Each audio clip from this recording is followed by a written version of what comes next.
Урматтуу замандаштар, мына могул эпизодко көңүл бурсаңар.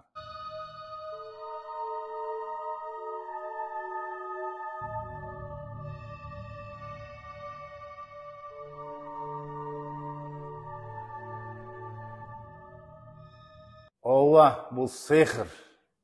Бүгүнкү күнү мына интернетте ушунун көп чагылдырган көрүп атабыз. Сыйкырдын береле түрү.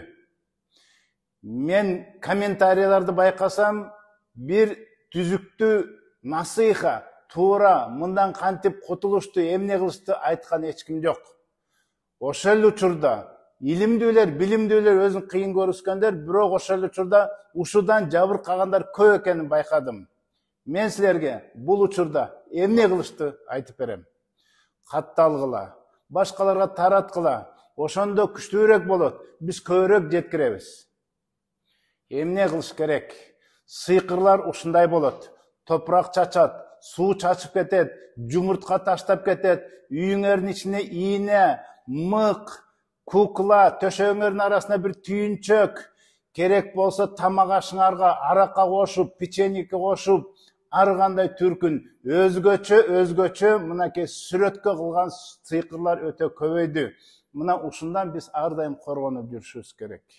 Билишибиз керек, бул сыйкырда жин кирет. Үйгө да киргизет, адамга киргизет. Анан эмне болот? Жашоосу болбой калат, жүрүп жүрөлү жумушу жүрбөй калат, бук боло берет, жашагысы келбей калат, ыйлагысы келет, уйкусу жакшы эмес, жаман түш көрө берет, жаман оорулар көбөйүп кетет, ар жери ооруй берет, өзү билинбейт, кыжалат боло берет, эч жерге батпайт, бир орунга баттайт, эч кимди жактырбай калбайт, жакын адамдарын жок көрүп баштайт, керек болсо ажырашкысы келип, ушундай сыйкырлар көбөйдү.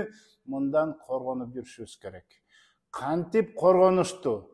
Бизге келсеңер, же биздин сайтка кирсеңер, бизге суроо берсеңер, биздин мыкты молдокелер силерге үйрөтүп, айтып көргөзүп берет.